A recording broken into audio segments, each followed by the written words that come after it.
do not necessarily reflect those of station staff, management, and advertisers.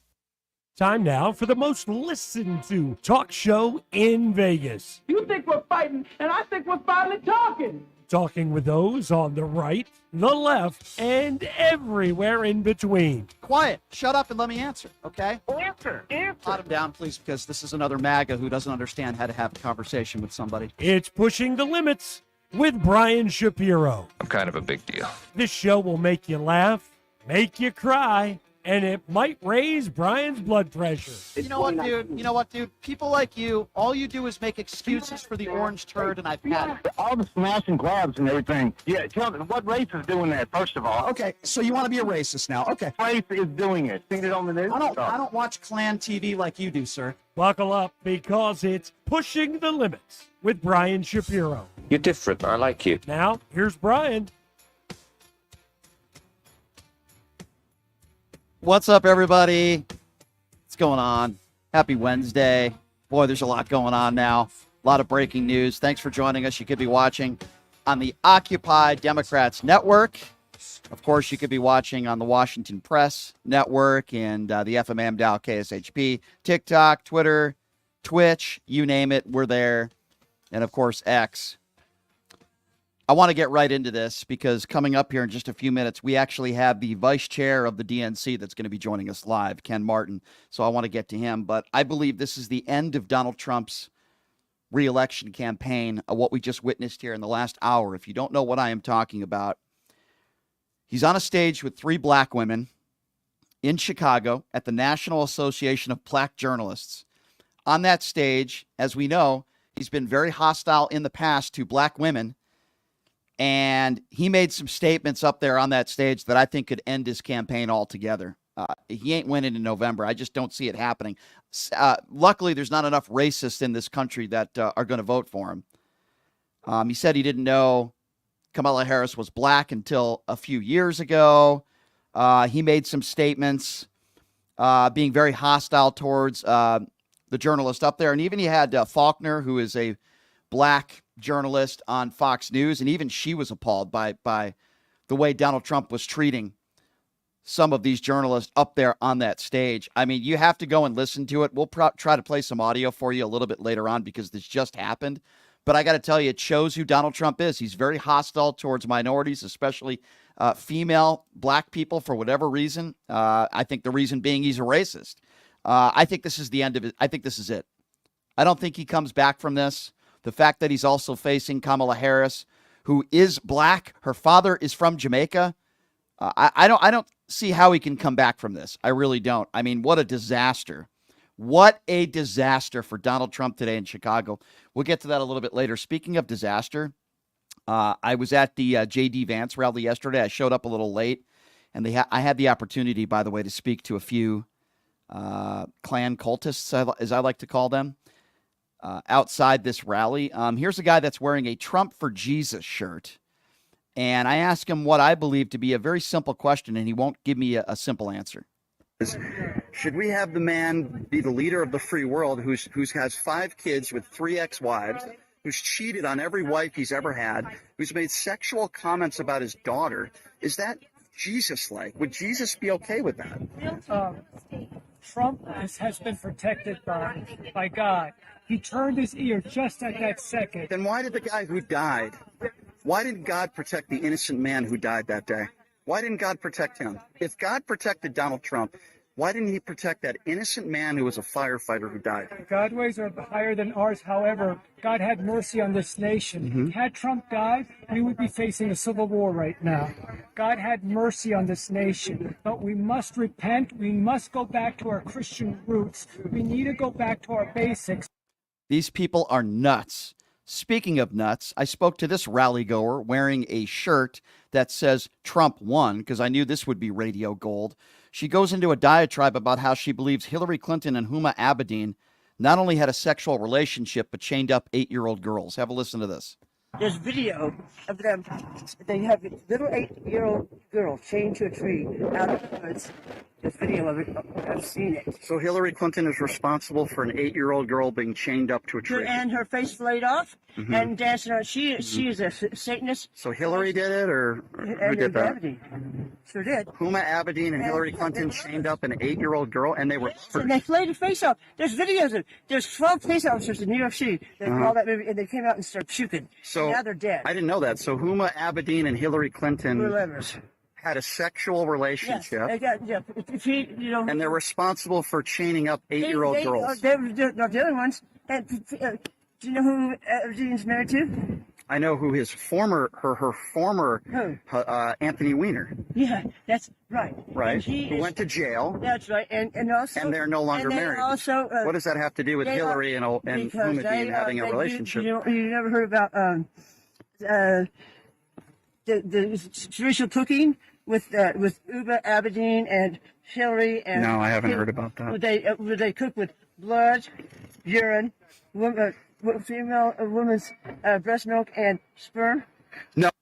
There's video. Yeah, so apparently this woman believes that Hillary Clinton and Huma Abedin cook with blood and sperm and breast milk.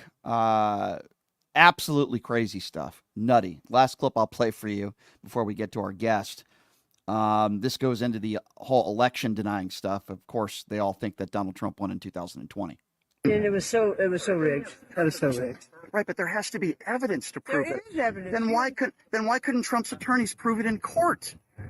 He had 62 opportunities. They did prove it in court. No, they didn't. The judge threw every case out. Some of them were Trump judges. They didn't say they didn't prove it because if they didn't have standing. No merit. No standing. Right. No merit in there. Yeah, so there is a thing that it's process. Right. They didn't go through the right process. They did not. And see, the White House, they planned all this too. They helped us. They helped all this go. They wanted to wake people up. Okay, what I believe, I think we're watching a movie. This is what we're watching. Yeah, that's what it is. We're watching a movie. Ladies and gentlemen, these people are crazy. Obviously, they're extremely ignorant, but they're crazy and they're dangerous.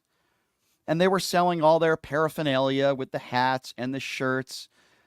Funny story with this lady that I interviewed, though, all due respect. I go up to her and I say, "Can I interview you?" And she goes back into her trailer because she had like this Trump trailer because she had to put in her teeth. Guys, I'm not making this up, okay? And then she comes back out. I really feel sad for some of these people. I really feel sad for some of these people because I don't know if it's they're brainwashed, they're ignorant, across the board. I don't know. But anyway, we'll move on. But that was the Vance rally yesterday in Henderson, Nevada. I'll get to some of the comments that he made, and I figured what better person to talk about that. He actually is in Nevada this week. His name is Ken Martin. He's the chair of the Minnesota Democratic Farmer Labor Party, and he is also the vice chair of the DNC. So we're very happy to have Ken Martin joining us right now on the show. Mr. Martin, thank you so much for being here. How are you? I'm doing great. Thank you so much for having me, Brian. This is awesome. Really appreciate it. I appreciate you being here, my man. And unfortunately, I had to suffer through that J.D. Vance, at least part of that J.D. Vance rally yesterday, and I spoke to some of the Trump supporters. That's not why I wanted to have you on. Let me ask you a few national questions first, and then we'll get to some local stuff.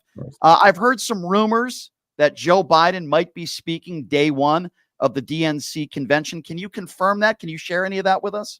Well, I mean, look, I can't tell you the exact day, but the president will be there. And of course, I hope we have a celebration of his fantastic record. These last 3.5 years have been remarkable in terms of what he and the vice president have accomplished for this nation. I mean, some of the most consequential legislation to help improve people's lives that we've seen, at least in my lifetime. And so, of course, we need to both celebrate what we've done these last 3.5 years and also this decades-long service that Joe Biden has provided to this country over many years now.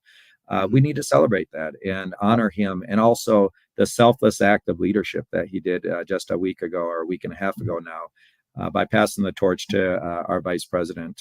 One of his greatest legacies will be ushering in the first woman president of the United States and the first African American woman in our nation's history to hold that position. So let's hope so. Let's hope absolutely. so. I'm on your side there. You know, Mr. Martin, you mentioned the first African American woman. I have to bring this up to you. I don't even know if you've seen some of these clips. It just happened in the last hour, where Donald Trump is sitting on a stage in Chicago at the National Association of Black Journalists, and he is just so rude and so obnoxious. It seems like he has a lot of problems with black women. I don't know if you had a chance to even see any of these clips, but it's mesmerizing to me, and it's incredible how he shows who he is every day.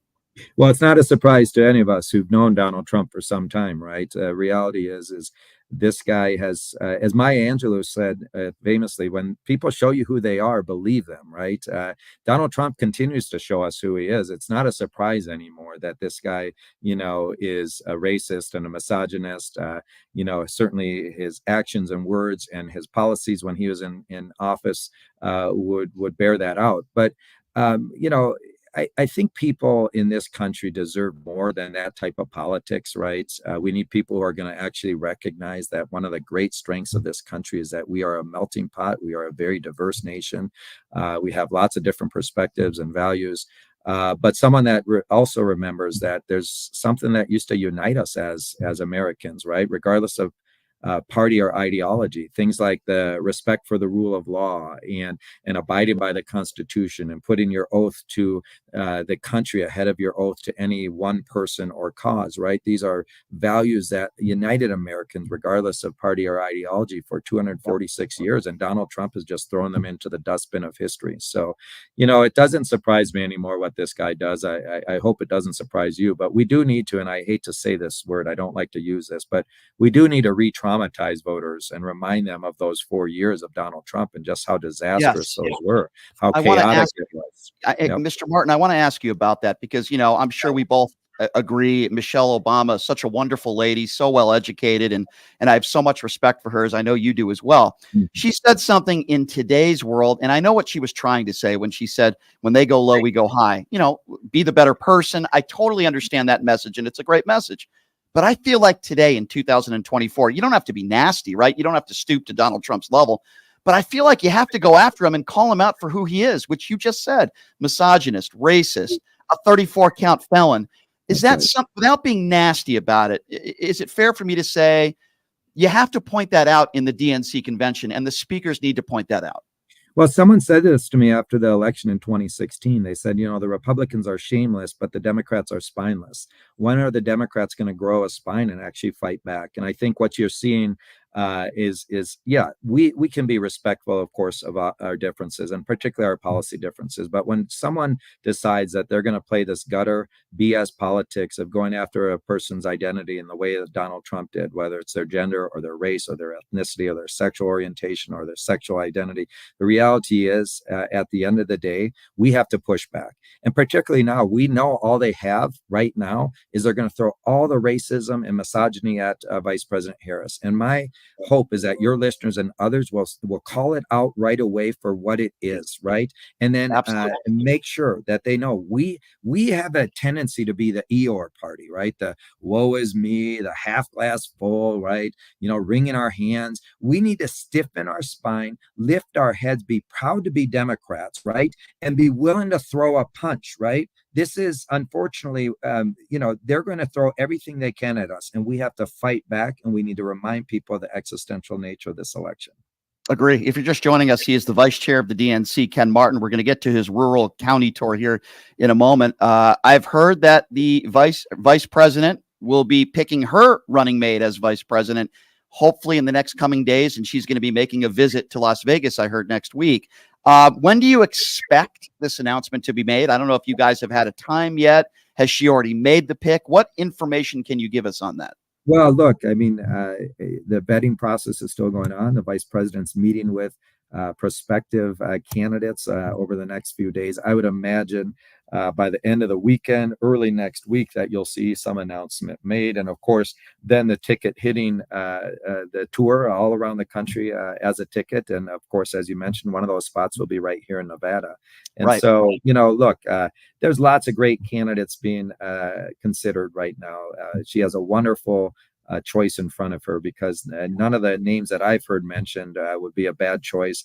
All of them bring something unique to the ticket. And I think most importantly, what you're going to see is the energy that we've seen in the last week since Vice President Harris made her announcement has been off the charts. Look, just in 6 days alone, she raised $200 million, right, in her campaign.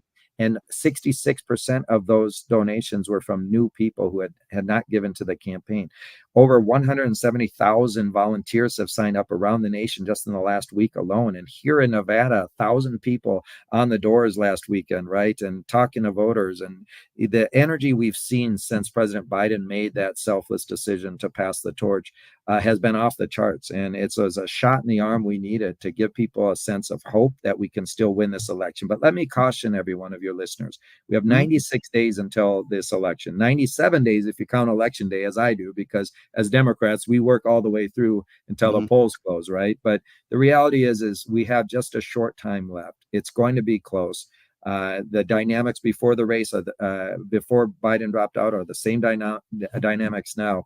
And we have to recognize that in states like Nevada, which are critical to not only winning the presidency, but holding on to the U.S. Senate and winning back the U.S. House, in states like this, we cannot take anything for granted. All this new energy is great, but now we have to do the work to bring it home. And so stay off the roller coaster. Don't believe any of the polls. Just work hard. And I think if we work hard, we're going to win on November 5th. Last national question, and then I want to ask you a question about this rural county tour. If people asked me what Republicans stand for 10 years ago, I probably would have given a general statement of what that is. Mr. Martin, I have no idea what Republicans stand for today. Is it banning books? Is it attacking transgenders? Is it attacking the LGBTQ community? They're against maternity leave. They complain about Obamacare, but they have no replacement plan. I always hear them complaining about Democrats, like the border. They'll complain about a lot of different things, but I don't hear any solutions. I didn't hear anything at the RNC convention. They didn't even bring up abortion, right? I mean, I have no idea what Donald Trump and what MAGA Republicans stand for today. Do you? Well, I do actually. Unfortunately, it's this dystopian world of authoritarianism, where just a few people in our communities will actually benefit, and other people are pushed out. Right? Other people who whether it's people, trans people in our communities, the LGBTQ community, women, middle class and working class individuals, right, who are just trying to make it. Unfortunately, the Republican Party of today does not resemble the Republican Party of yesteryear, where they believed in smaller government and lower taxes. Right? What this party believes in is just trying to build a country that's working for those at the top, and not for the majority of people in this country who are hardworking people just trying to live their lives and build a better life for their families, right?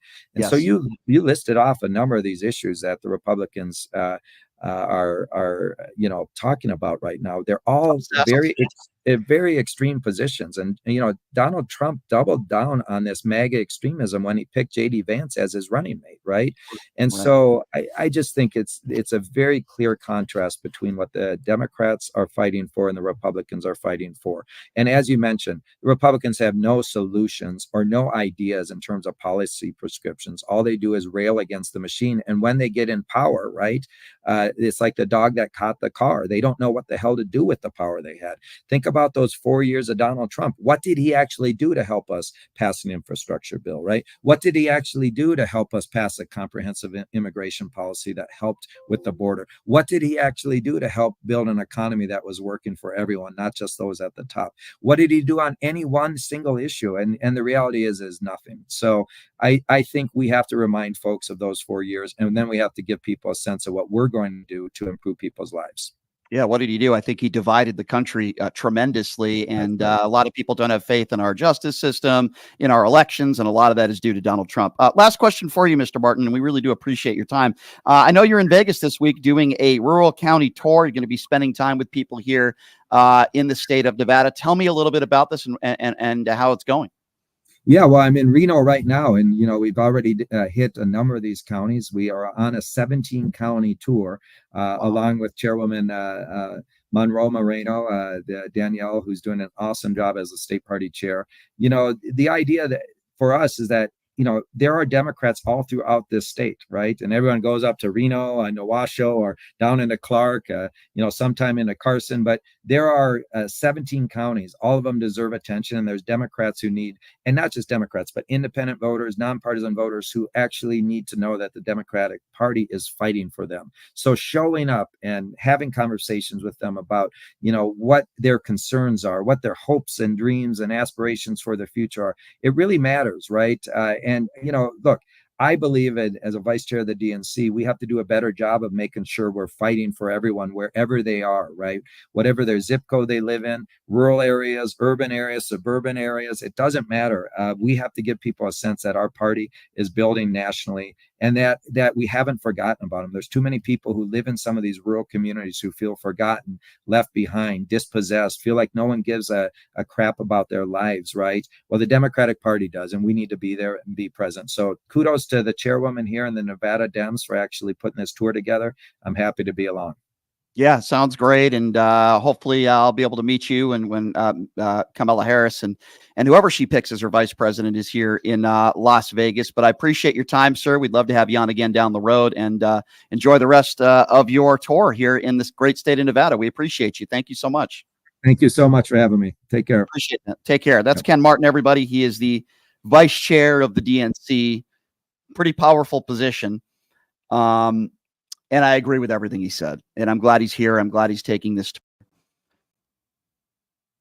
And I'll tell you what, if we have the clips of Donald Trump an hour ago, I'd love to play some of those for you because it just happened. But I shouldn't say that I'm surprised. We have multiple clips that we are going to play for you. I shouldn't say I'm surprised at all. But again, Donald Trump in Chicago today. I think it's important that I play these clips. At the National Association of Black Journalists. We have Faulkner from Fox News that's on that stage. This was the first question that was asked as Donald Trump is on the stage. Have a listen to this. Mr. President, we so appreciate you giving us an hour of your time. I want to start by addressing the elephant in the room, sir. A lot of people did not think it was appropriate for you to be here today. You have pushed false claims about some of your rivals, from Nikki Haley to former President Barack Obama, saying that they were not born in the United States, which is not true. You have told 4 congresswomen of color who were American citizens to go back to where they came from. You have used words like animal and rabbit to describe black district attorneys. You've attacked black journalists, calling them a loser, saying the questions that they ask are, quote, stupid and racist. You've had dinner with a white supremacist at your Mar-a-Lago resort. So my question, sir, now that you are asking black supporters to vote for you, why should black voters trust you after you have used language like that? Well, first of all, I don't think I've ever been asked a question in such a horrible manner. First question. You don't even say, hello, how are you? Are you with ABC? Because I think they're a fake news network, a terrible network. And I think it's disgraceful that I came here in good spirit. I love the black population of this country. I've done so much for the black population of this country. Yeah, what have you done? First of all, that's Rachel Scott, who I believe used to work here in Las Vegas. She's a really good journalist.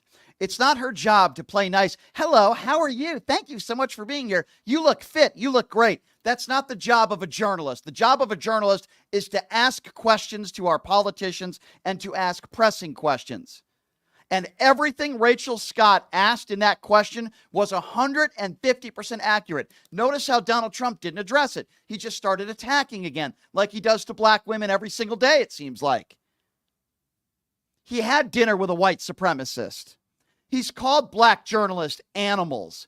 Everything she said in that question was 100% accurate. And does Donald Trump own it? No. Does Donald Trump answer the question? No. He starts attacking her for asking what is a very, very fair question. And some of the other clips are mesmerizing, and it gets worse. He goes into the fact that he didn't even know Kamala Harris was black until a few years ago. I don't know if we have that clip, but I listened to it. He says he didn't know Kamala Harris was black until a few years ago because her entire life she's always said she's Indian. That is not true. I want to hear another clip. This is Donald Trump again in Chicago at the National Association of Black Journalists. Then we'll move on to other questions here.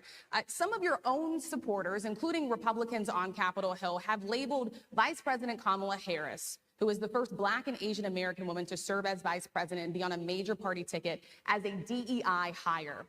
Is that acceptable language to you? And will you tell those Republicans and those supporters to stop it? How do you define DEI? Go ahead. How do you define diversity, equity, inclusion? Okay, yeah, go ahead. Is that what your definition? That is give me a literally definition the then. Would you give me a definition? DEI. Give me a definition. That is the definition. I'm asking you a question, No, a you very have to direct define question. it. Define it for me if you I would. just defined it, sir. Do you believe that Vice President Kamala Harris is only on the ticket because she is a black woman? Well, I can say no. I think it's maybe a little bit different. So I've known her a long time indirectly, not directly very much. And she was always of Indian heritage, and she was only promoting Indian heritage. I didn't know she was black until a number of years ago when she happened to turn black, and now she wants to be known as black. So I don't know, is she Indian or is she black? She has always But you know identified what? as a black woman. I She went to a respect historically either black one. college. I respect either one, but she obviously doesn't, because she was Indian all the way, and then all of a sudden she made a turn and she became a black person. Just to be clear, sir, do And you I believe think, that I think she is somebody should look into that too when you ask continue in a very hostile, nasty tone. It's a direct question, sir. Do you believe that Vice President Kamala Harris is a DEI hire, as some I Republicans really have don't said? know. I mean, I really don't know. Could be, could be. There are some, and there are plenty.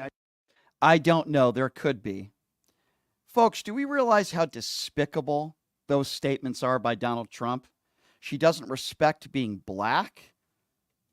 He didn't know she was black until a couple years ago. First of all, Kamala Harris has always talked about her black heritage and the fact of where her father comes from, Jamaica. Anybody could look that up. Donald Trump is a liar. And he's not willing to call out those that call her a DEI hire, saying that it could be possible that the only reason why she was hired is because she's black. And somehow she hates black people. Donald Trump has said she hates Jewish people. Do we realize how disgusting these comments are? If you're one of those people that has no problem with anything Donald Trump just said in that statement, then you're obviously a bigot racist who's going to vote for Donald Trump. Let's just call a spade a spade. That's exactly who you are. If you think he handled that correctly in that answer, a normal answer would be like, no, I've told my Republican colleagues to stop calling her a DEI hire. Let's talk about policy. But no. That would have been a very simple answer. What an embarrassing statement that Donald Trump just made. It wasn't even really an answer. He's so despicable. And it goes on. There's other clips, and we're going to play you another one for you right now. And we had a great interview, I think, and I heard you got very good ratings on that. Well, you told me it was the longest one of your life, so we had a good discussion. Look, I want to talk about why you're here today. I mean, it is not lost on us how divided we are as a country. And as you were coming today, we really got to see that we are divided along the lines of race, along the lines of gender. And there is this question of, in this moment where we are, why come here? What is your message today? My message is to stop people from invading our country that are taking, frankly, a lot of problems with it. But one of the big problems, and a lot of the journalists in this room I know and I have great respect for, a lot of the journalists in this room are black. I will tell you that coming from the border are millions and millions of people that happen to be taking black jobs. You had the best. What exactly is a black job, sir? A black job is anybody that has a job. That's what it is. Anybody that has a job. All right. And Mr. President, they're can I- taking the employment away from black people. They're coming in, they're invading. It's an invasion of millions of people, probably 15, 16, 17 million people. I don't even know what to say because that's the first time I heard that clip. And the person who's asking the question is Fox News' very own Faulkner. And you can see she's trying to cut him off because by the second he's embarrassing himself, he goes into the black jobs again. What is a black job? Of course he can't answer that. And he starts attacking immigrants, whether they're legal or illegal.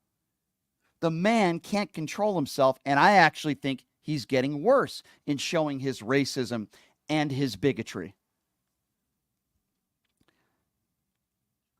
I don't even know what to say. It's so bad. I don't even know.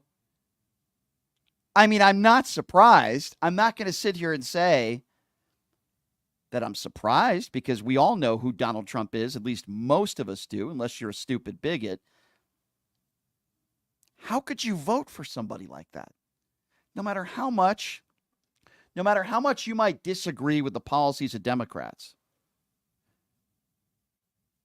How could you vote for somebody with that kind of hatred in their heart?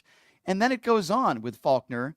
It just doesn't make any sense. Here's another clip from just earlier today within the last hour. Let's start with the second one first, the Abraham Lincoln comment. And we also played earlier his questions about whether or not Kamala Harris is Indian or black. Your thoughts on all of that?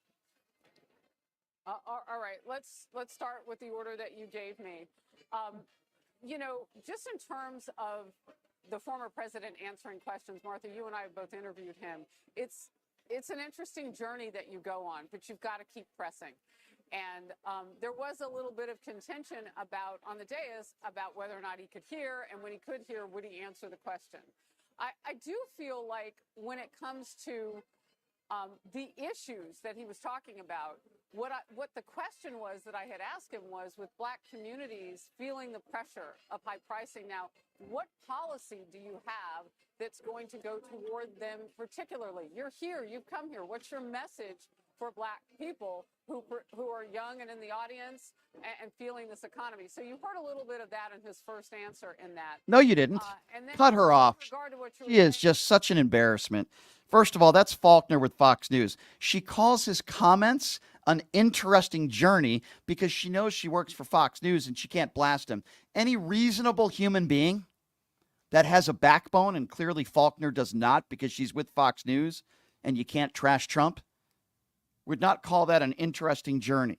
She asked him the question. He didn't give any policies other than talking about, we got all these brown people coming through the border illegally and they're taking black jobs. He brings up the black jobs comment again. He attacks Kamala Harris, says he didn't even know she was black until a few years ago, which is absurd, by the way. Says that Kamala doesn't embrace and hates, being black or hates, you heard what he said. I played you the comments. They're despicable and they are disgusting.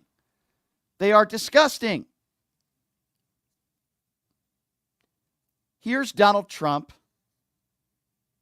And this is a really important clip because it's about January 6th. And he's asked another direct question because, as you know, Donald Trump, the orange turd racist bigot, is asked about his comments when he said that they were patriots, when he said that the January 6th rioters should be released from prison. They're patriots. So he was asked about that because, as we know, some of these people that are still in jail physically assaulted police officers. And it's another embarrassing moment for Donald Trump. Have a listen to this. What's going to happen to those people? What's going to happen to the people in Portland that destroyed that city? But sir, my question is on those. What's going to happen to my the question people is that on tried those to burn rioters who assaulted officers. You have to. Would you pardon What's those going to people? happen? Oh, absolutely, I would. You would pardon those? If they're innocent, I would pardon them. They've been convicted. And by the way, the Supreme Court they were convicted by a very tough system. How come the people that tried to burn down Minneapolis, how come the people that took over a large percentage of Seattle How come nothing happened to them? How come the But people sir, we're that, talking how about people come that the were people- seen no, no, beating no. We're officers talking with about federal flagpoles, buildings. dragging them down the stairs. They're on They video. dra- Have you seen that Really? video, Oh, sir? really? Well, they You would shot. pardon those? You would pardon those rioters? They shot a young lady in the face who was protesting. They shot her in the face. You don't know. They shot her in the face. Yeah, well, again, what Donald Trump is saying has absolutely nothing to do with the question that was asked, which was, and very articulately, spoken by this woman who asked the question about January 6th and the rioters and the protesters. And he refuses to answer. He refuses to answer a basic question, which is, what about the rioters on January 6th? Those who specifically assaulted police officers, and he won't even call that out. He won't call that out. And I'll play you one more clip here, and then we got to go to break because our next guest in studio, Ron Quince, is going to be joining us in studio, who's running for Congress. This last clip here, Donald Trump once again attacking a black female reporter, in this case, Rachel Scott, in only the way that Donald Trump can do it. Listen to this. Or would you? Absolutely. And who would? I think I'd know. How would you make that decision? I think I'd know. Look, if I came onto a stage like this and I got treated so rudely as this woman treated Oh my me, goodness. and I'm fine with it because she was very rude, sir. Very rude. That was a nasty. That wasn't a question. She Sir, didn't you ask can me a answer the question. question. She gave a statement. That wasn't a question. I repeated can your answer the statement, sir, question. actually. She did not give a statement. She read off Donald Trump's statements and the crude things that he said about minorities in this country, and then asked him about those statements. And you hear Faulkner even in the background, of all people, a black anchor at Fox News, says, oh my goodness, because even she can't handle the way that Donald Trump is treating Rachel Scott. It's so embarrassing today. And this just happened in the last hour, by the way. That's why we're kind of playing these clips off the cuff. What an embarrassment. How do you vote for this man? Look at the way he treated these women on stage, these black women on stage in Chicago. Wow. Well, we'll definitely get to this topic and many more topics coming up in the next hour. Ron Quince is running for your next congressman in the great state of Nevada. One of his opponents is Dina Titus, and he's trying to unseat her. So we are going to be talking to him next. A lot of different topics to get to with him. So we'll take a quick break. We'll be back right after this with Ron. You're listening to Pushing the Limits right here on KSHP. Hey, everybody, are you struggling to find a pizza place that reminds you of Brooklyn? That true blue New York-style pie? Well, worry no more. Stallone's Italian Eatery Pizza is a knockout. We're located at 467 East Silverado Ranch Boulevard, just off of Premium Road, half a mile east of South Point Casino, just minutes from the Las Vegas Strip. Come by and grab a slice of pie. Plus, check out our Brooklyn-inspired Italian cuisine. Our sandwiches are super. Hero, that is. Because why be a sub when you can be a hero? Stallone's Italian Eatery is here to serve you phenomenal food, Vegas. Forget about it.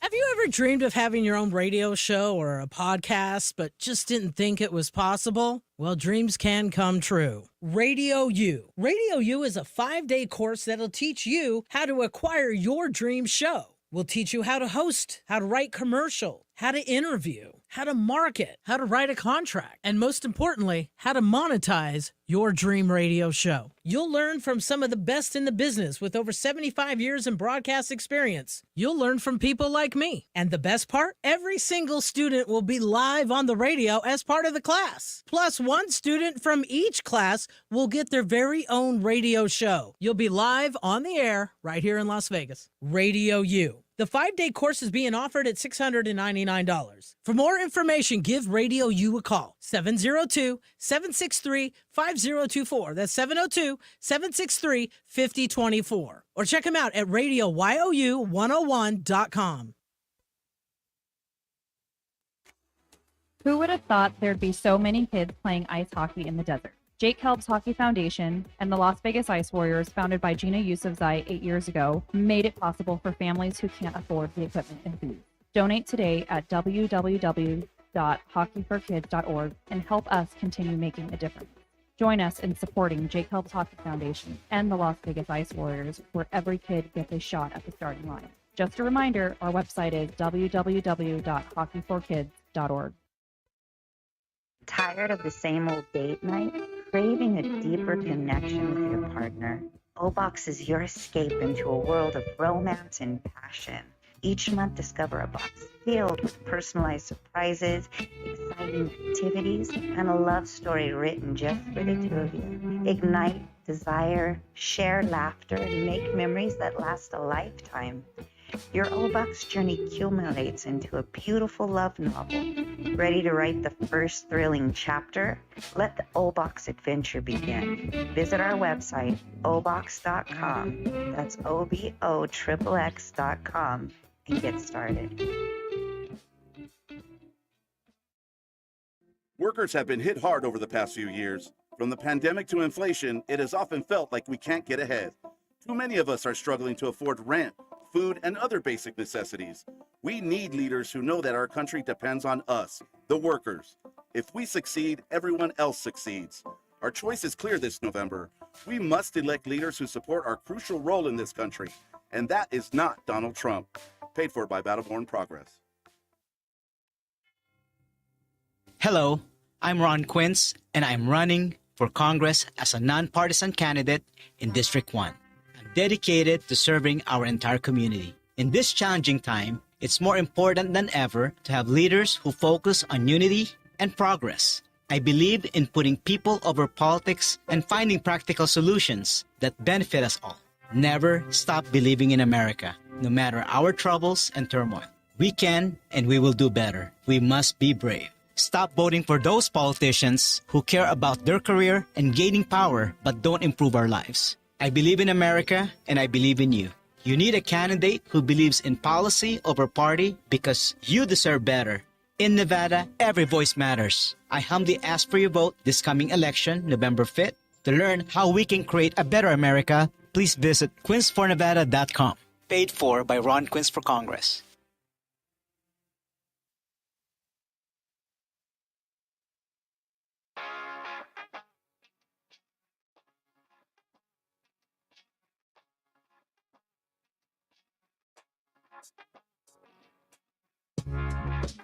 All right, welcome back. It is Pushing the Limits on a Wednesday.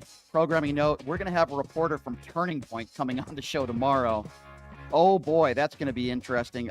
Congressman Seth Moulton, who ran for president, is going to be joining us on Friday. So we have a lot of special guests coming up. I tell you guys to please check out my website, pushingthelimits.live. Support what I do. We are an independent outlet here. So check out the website, pushingthelimits.live, where there's merchandise on there. There's the donation button. Anything you can do, we appreciate. $5, $10, $20, whatever you can afford. Keeps us doing what we do here, and we appreciate that. This portion of the program is also sponsored by Battleborn Progress. Education is a fundamental right in the country. Donald Trump endorses school choice and other voucher scheme. They feel like they need leaders who understand public money and the needs to stay in our public school system. So they also say they need leaders to know that the country depends on us, the workers. So please check them out. Great website, battlebornprogress.org. Again, that's battlebornprogress.org. Okay, I love interviewing all sorts of different people, whether they're running for office in the state of Nevada or throughout the country. And I've interviewed this man several times. He used to be a Republican, and now he is running as an independent. He's trying to be your next congressman out of the great state of Nevada, and he has a few people in his way, Mark Robertson being one of them who's done this show before, and Congresswoman Dina Titus. Of course, I'm talking about Ron Quince, who's joining us in studio now. Ron, it is a pleasure to see you as always. You're always well-dressed, my friend. Well, thank you, Brian. I appreciate you being here. I love being in your show. I love it when you come on, Ron, and I appreciate you being here. Boy, has a lot happened since last time you came on this show. Let me ask you this to start. Your reaction to Joe Biden stepping aside. And I know you're not a huge Kamala Harris fan, but what are your thoughts on Kamala Harris entering as it appears to be the opponent to Donald Trump? Well, with President Joe Biden dropping out, and I think we talk about that they were going to do something before, which is, you call it like probably like within a week. If they don't, they're not going to do anything at all. Little bit, disappointed with Kamala because, they would have put something better. Like I would say, Newsom, so it'll be interesting, and of course, like maybe Michelle Obama.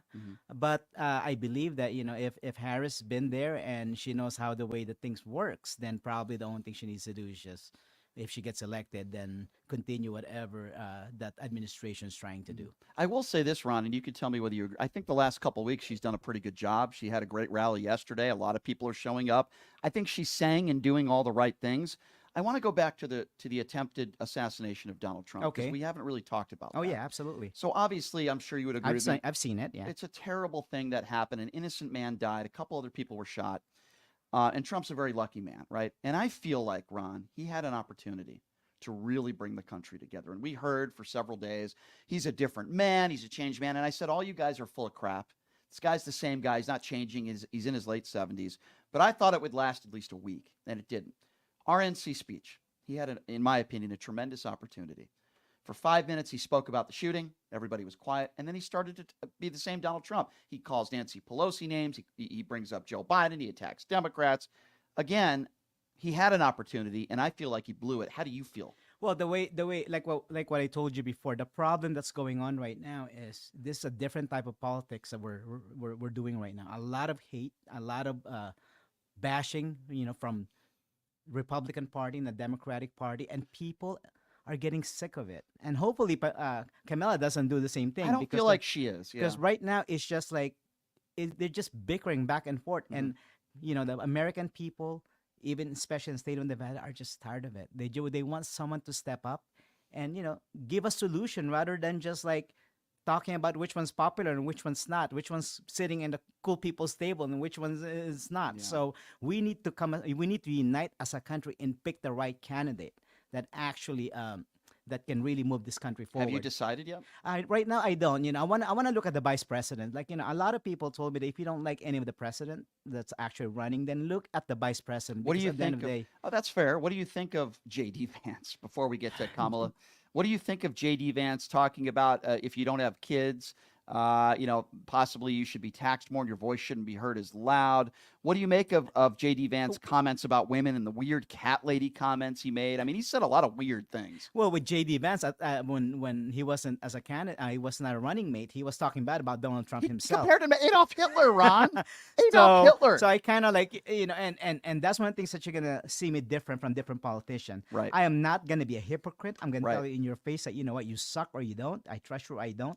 Because at the end of the day, I'm not gonna go and kiss your butt because now you picked me that I'm gonna be your favorite. Well, that's why you're not in the Republican Party anymore, Correct. because And you're I'm- not, which I respect a great I'm deal. not gonna do that because the problem is like, I'm pretty sure deals got made because, like what they said, politics is just like business. Mm-hmm. Maybe promises got made, but at the end of the day, I was kind of shocked that he picked JD. I thought he was gonna pick someone else. So more I called conservative. it. I called it because you had asked me last time, who do you think he's going to pick? I said J.D. Vance.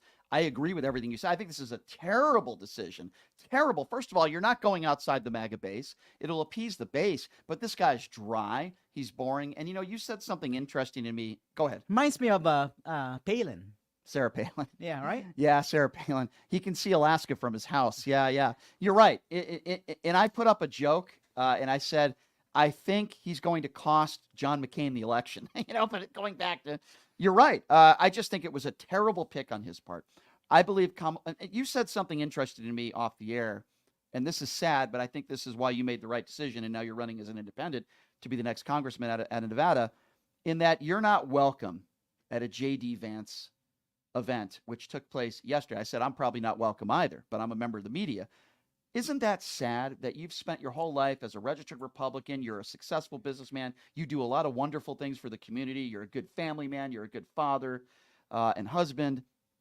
And yet you feel so unwelcome that if you walk into a J.D. Vance event at a high school here, you feel like they're not going to want you there. I mean, I just feel like that is so sad. Well, because probably, and I'm pretty sure they're gonna give me their bylaws and whatever it may be. That if I'm just an ordinary man, like a person off the street that's not running for office, then I would probably be welcome. But since I'm running against their guy, and they don't want to create conflict, and of course they want to endorse their guy because that's their guy. Yeah. But at the end of the day, let me tell you something. A lot of Republican voters out there, they're actually tired of other Republicans candidate. They want someone who's like, a change candidate like myself. Some people call me a moderate Republican. Some people call me a conservative, but I call myself a common sense candidate because you know what? You got to run this country in a common sense way, not this, getting into things that because it's cool, creating a smoke and mirror that it doesn't even pretend to the voters or making people's difference in their life. So Right. it's just like I'm pretty sure a lot of American people, majority of the American people right now are just tired of it. And right now, I'm telling you guys, we need. Thank you for doing this, for educating them and making sure that they pick the right candidate. in this Absolutely. coming election. Whether it be your election, your run for office as congressman. And by the way, I've said this aloud. I'm not a Mark Robertson fan. He's done this show. I appreciate his service. I would never vote for him because he's a big MAGA supporter. And on the other side, I think Dina Titus is a very nice lady. I don't have anything personal against her, but I do think it's time for change. And I think you would be the right change. And the reason why I say that, sure, we're not going to agree on every policy thing, but you have an independent mind, for lack of a better term, and you're willing to listen to both sides and do what you feel like is best for your community, not what's best for you. And that's the beauty about this country, because if you agree in one side Right. to the other, then technically we Yeah. are not a republic. We are not Yeah. a Right. democracy. Yeah. And these are the things that I want to tell your listeners, that once I'm elected, I'm gonna start doing some town hall. I'm not gonna stay in Washington D.C. making calls, trying Right. to get some money for the next election. Mhm. The American people, if they elected me, gave me a job. I haven't, have a boss for the last 25 years, but now I'm actually applying Yeah. for a job, right? Right, with, right, right. with 731,000 people who are my boss. My job is to make sure that if I make a decision in Washington D.C. and some of you guys might agree or might disagree, but I have to tell you guys what is the point around it. Yeah. The transparency about it, because you know what, it might work. It may not work with you, but it might work with 80% of the Sure, sure, voters. sure. Then I think we're okay, because eventually what we need to do is what's best, not just for you, but the best for everybody. I think we're in a historic times in this country politically. I think we are going to have our first female president and our first female black president. And I think it's for a couple different reasons. First of all, I just think the hatred for Donald Trump and the things he says every day, it's self-inflicted. It's not the media's fault. I know the media wants to cover things, but a lot of it, rightfully so. And I do believe that Kamala Harris is capable. As the vice president for 3.5 years, she's an educated woman, and I don't think she's going to make the same mistakes that Hillary Clinton made as far as campaigning. So far, I think she's done an A+ job the last couple weeks. So with that being said, let me ask you this. I give you 3 names that I think it's down to when it comes to Kamala Harris as far as picking your VP. 'Cause I agree with you. I think who she picks is very, very important. I think it's either going to be Pete Buttigieg, Josh Shapiro, who's got a great last name, by the way, or Kelly in Arizona. In no particular order. If you ask me who I think the favorite is, I think it's Shapiro. I think Shapiro. Yeah. Because Shapiro will Pennsylvania. get her Yeah. the votes Right. on the South and the swing state votes. Because it's going to be hard with Kelly, because Kelly's only in Arizona. And which one's the first one you said? Kelly, Buttigieg, or Shapiro. Buttigieg. No, I don't think that's going to help at all. But I think Shapiro is the best pick.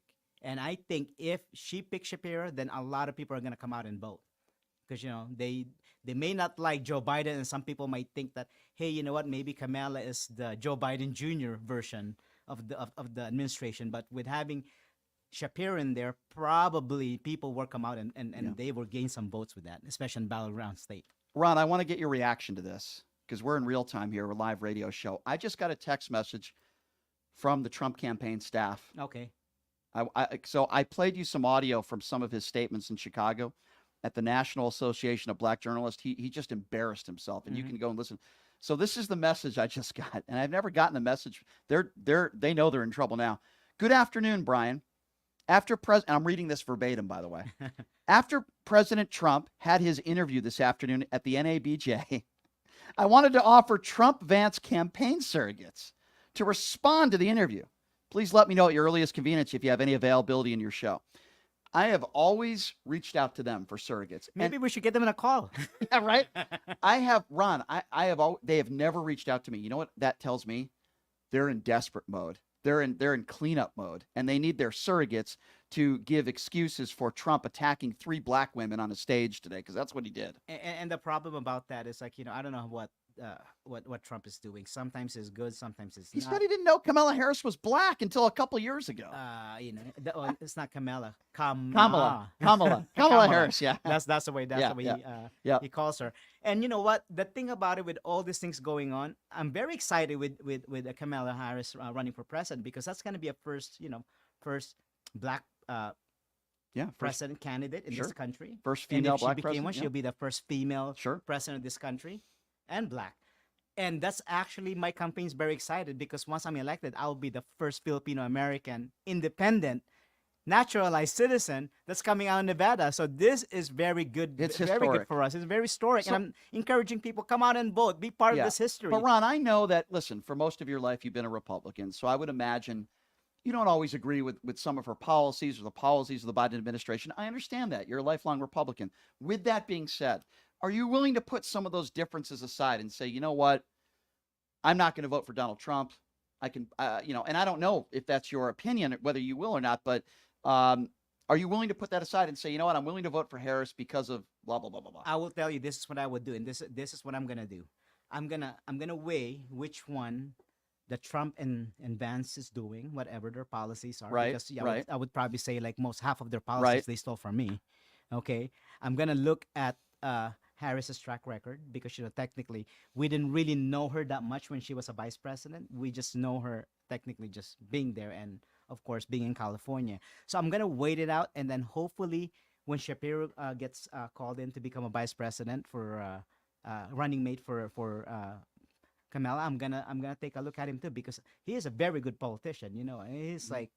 He's up there. He should be. He's very capable. He should be running for president, but of course not at this moment. Maybe it's not his time. But I think it may be his time. Gretchen Whitmer is another name. It's not her time right now. I think you've got to wait a little bit. Gavin Newsom is another one where I say it's not your time right now. Maybe Gavin after. Well, maybe. But so there's still do you regret supporting Donald Trump at all? Well, at that time, you know what? When I was a Republican, of course, I remember that big primary, right? And there's like 15 of them. Yeah. And I know I was in line, and a lot of people are saying everybody but Trump. At that point, we laughed that he's gonna be, he's running for president. Was this in 2015? Yeah, 2015 when he went. So down all the your escalator. Republican friends that are we running all for laughing. office- We're like, no way, because everybody's banking on either Jeb Bush, right? Ted Ted Cruz. Cruz. Marco Rubio. Yeah, right? Like those people.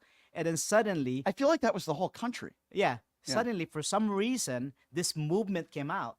That kind of like, if you're not voting for Trump, you're not cool. If you're not voting for Trump, you're not Republican enough. If you're not voting for Trump, you're not American enough. If you're not voting for Trump, you're not white enough.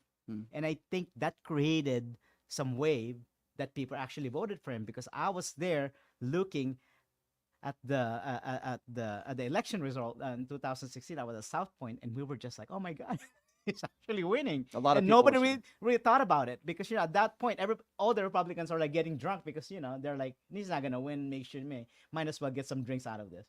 But when suddenly he start winning, he's even shocked himself. Have you seen that video? He was shocked, yeah. He was So we don't know, something came up, whatever it may be. I think one of the biggest mistake that Hillary made was she didn't campaign on those little districts that can make a difference on that electoral votes. She already called it before anybody else. I think and if Kamala Harris, I would say that she shouldn't make the same mistake that Hillary Clinton, because Hillary Clinton was a favorite to win, double digit. But here's the difference, right? I mean, and you're right. I think most of the country didn't take it seriously at all. But he picks a vice president who's compared him to Adolf Hitler, the Marco Rubio. What does it say about so many within the Republican Party today where they'll say he's unfit? Nikki Haley just a couple months ago said he's unfit to be president. And then on the RNC stage, she supports him and endorses him. You want to talk about no backbone. How can you say somebody's unfit and then a couple months later say, hey, I endorse him for president? How do you respect somebody like that? That's a problem about this party. That's a problem about the Republican Party. What happens, like, if you lose, you need to make sure that you endorse that person, even though you don't believe in that person. Right. I think the one when there was like 16 of them running, I think that Ted Cruz waited a little bit, and he spoke in the RNC convention. He didn't give any endorsement because he wants to he wants to look something up. But the problem is, I'm pretty sure he got pressure from the Republican Party saying that, you know what, if you don't endorse him right now, guess what? We're gonna fund a candidate to run against you in the primary, and you're gonna be out. You're out. Abbott's gonna be the new Liz Cheney, Mitt Romney, Adam Kinzinger, Jeff Duncan. You look at all these Republicans who have, I would say, they have some moral clarity and a moral compass, and the Republican Party just says, okay, you're done. They're going to lose in November. They had a terrible midterm elections in 2022. By the way, I voted for 8 Republicans in 2022. There was no red wave, and I believe Trump is going to lose. He's going to be a 2-time loser. And then they're going to have to look in the mirror and say, geez, I'm telling you what you're doing wrong. I mean, you can't compare somebody to Adolf Hitler and then say, okay, put him on the ticket. It's absurd. It's absurd to me. And you look at the infighting with Matt Gaetz and Kevin McCarthy and the Marjorie Taylor Greenes and the Lauren Boeberts. I mean, they want to make the case that the Democrats are in shambles. Let me tell you something. I'm going to tell you something, folks. The Democrats have shown unity. And I don't care if Joe Biden was forced out or if he made the decision himself or it was a little bit of both. It was the right decision. I don't care. Joe Biden is leaving with dignity. You can criticize him for policy, but the man is leaving with dignity. The Obamas have already come forward. Barack Obama, it took him till the last minute to endorse Joe Biden last time around. Mm-hmm. And Obama and Michelle and Barack, they immediately endorsed her. They are united. The Democrat Party is united. I wonder if Nancy Pelosi already endorsed her. That I haven't heard. I haven't heard of that yet. I think they were waiting for her. But I'm going to tell you something, Ron. I think a big part of the reason why Joe Biden stepped aside is because of Nancy Pelosi. I really do. I think she's still a very powerful woman. But I think it was the right decision. Yeah. Would you agree with me? I think so. And the thing is, at the end of the day, you know what? Kudos for him. And even though I'm not a big fan of Joe Biden, I do respect the man with his decision. But you respect him, though. Yeah, I respect him because the thing that kind of like he knows that he cannot do it any longer, rather than just sitting in the office. And you don't think he's a bad man? He's not a bad man. All of them are nice guys, right? You wouldn't say that about Trump, though. No, unless you met them in person, right? You wouldn't say that about Trump. I don't know, because I haven't met the guy, but I heard rumors. Do you respect Donald Trump? If I probably met him, then I can make that decision. But based on the people that knew him, that a friend of mine, it's kind of like 50-50. Some of them said he's a cool guy. Some of them said that he's really arrogant. He's the way a bad you see. Guy. So you know what? This is what I would tell you. I would not respect a man that doesn't have the same principle what I do, or that actually can help other people. I don't think he does, though. You know that. And that's the case. You're a family man. Yeah, and if you're gonna ask me if I trust the man, you know what? I don't know him, so I don't trust him. But this is what I would tell you: if the people elected him, trusted it enough to be the president, my job is to make sure that trust is protected. Because when I become a congressman, I'm gonna look at every single thing. It doesn't matter if it's Kamala Harris or Donald Trump. My job is to make sure that these presidents are actually held accountable. You have to work with people you might not like, and I totally I respect that and I understand that. It's just hard. Listen, you know me. I'm an anti-Trumper. You know that. Oh yeah, I know that. You know that. But I think respect is something that you have to earn. And that's why I say that about you, because you're, being a successful businessman is not number one on the list. I think you'd agree with me. Family's number one, right? Family's number one. You're yes, a husband, absolutely. you're a father, you have beautiful kids, and you've provided for your family. You've worked hard in your life. Nobody gave you anything. I didn't get $1 million loan. No, you didn't get a $500 million company from your dad, right?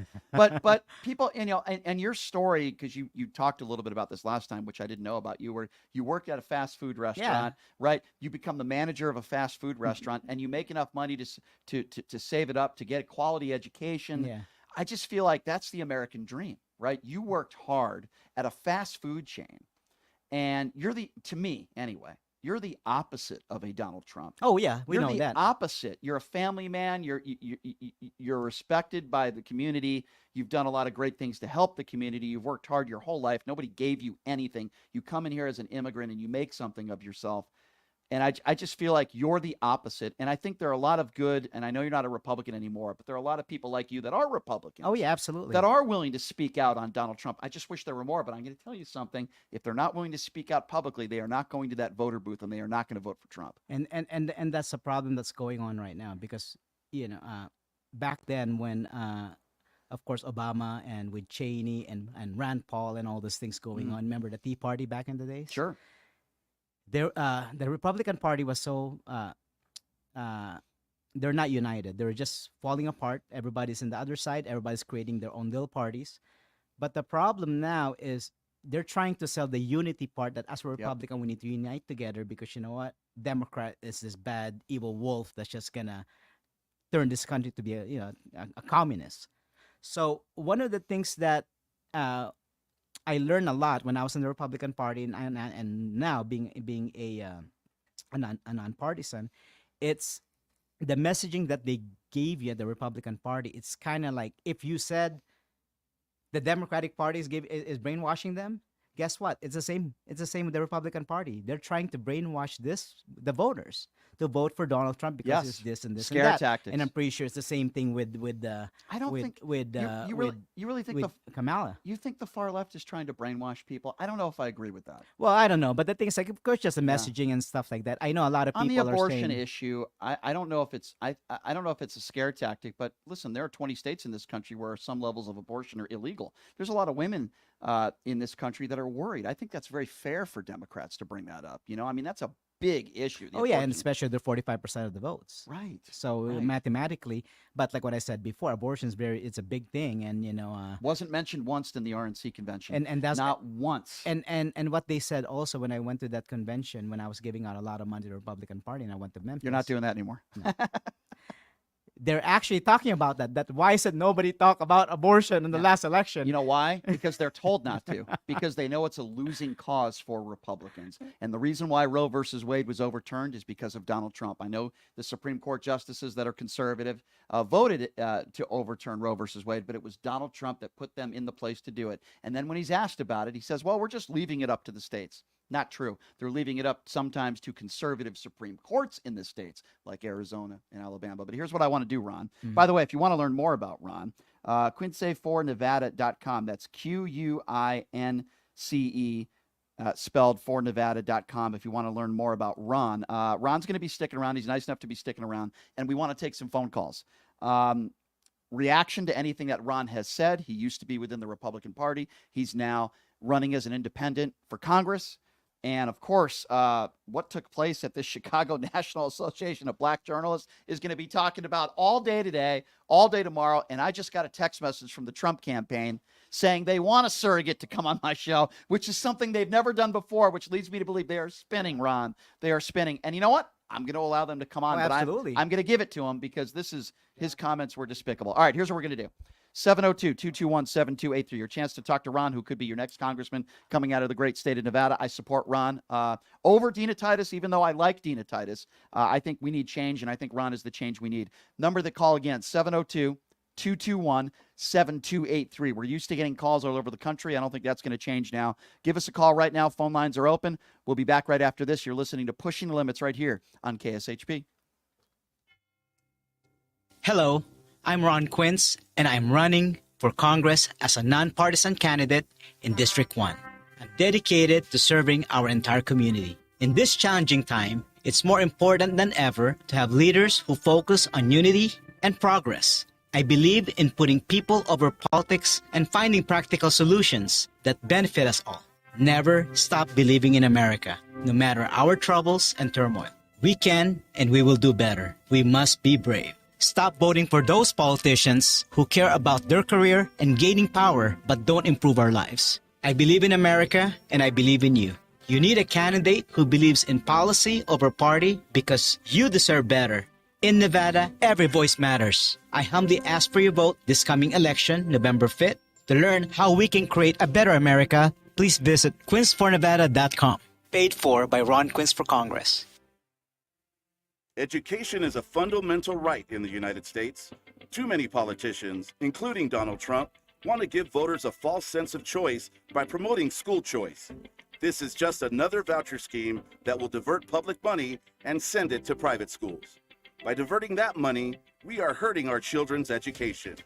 We need leaders who understand the importance of keeping public money in public schools. Paid for by Battleborn Progress. Who would have thought there'd be so many kids playing ice hockey in the desert? Jake Helps Hockey Foundation and the Las Vegas Ice Warriors, founded by Gina Yusufzai 8 years ago, made it possible for families who can't afford the equipment and food. Donate today at www.hockeyforkids.org and help us continue making a difference. Join us in supporting Jake Helps Hockey Foundation and the Las Vegas Ice Warriors, where every kid gets a shot at the starting line. Just a reminder, our website is www.hockeyforkids.org. Have you ever dreamed of having your own radio show or a podcast, but just didn't think it was possible? Well, dreams can come true. Radio U. Radio U is a 5-day course that'll teach you how to acquire your dream show. We'll teach you how to host, how to write commercials, how to interview, how to market, how to write a contract, and most importantly, how to monetize your dream radio show. You'll learn from some of the best in the business with over 75 years in broadcast experience. You'll learn from people like me. And the best part? Every single student will be live on the radio as part of the class. Plus, one student from each class will get their very own radio show. You'll be live on the air right here in Las Vegas. Radio U. The 5-day course is being offered at $699. For more information, give Radio U a call. 702-763-5024. That's 702-763-5024. Or check them out at radioyou101.com. Tired of the same old date night? Craving a deeper connection with your partner? O-Box is your escape into a world of romance and passion. Each month, discover a box filled with personalized surprises, exciting activities, and a love story written just for the two of you. Ignite desire, share laughter, and make memories that last a lifetime. Your O-Box journey culminates into a beautiful love novel. Ready to write the first thrilling chapter? Let the O-Box adventure begin. Visit our website, obox.com. That's OBOXXX.com. And get started. Hey, everybody, are you struggling to find a pizza place that reminds you of Brooklyn? That true blue New York style pie? Well, worry no more. Stallone's Italian Eatery Pizza is a knockout. We're located at 467 East Silverado Ranch Boulevard, just off of Premium Road, half a mile east of South Point Casino, just minutes from the Las Vegas Strip. Come by and grab a slice of pie. Plus, check out our Brooklyn-inspired Italian cuisine. Our sandwiches are super. Hero, that is. Because why be a sub when you can be a hero? Stallone's Italian Eatery is here to serve you phenomenal food, Vegas. Forget about it.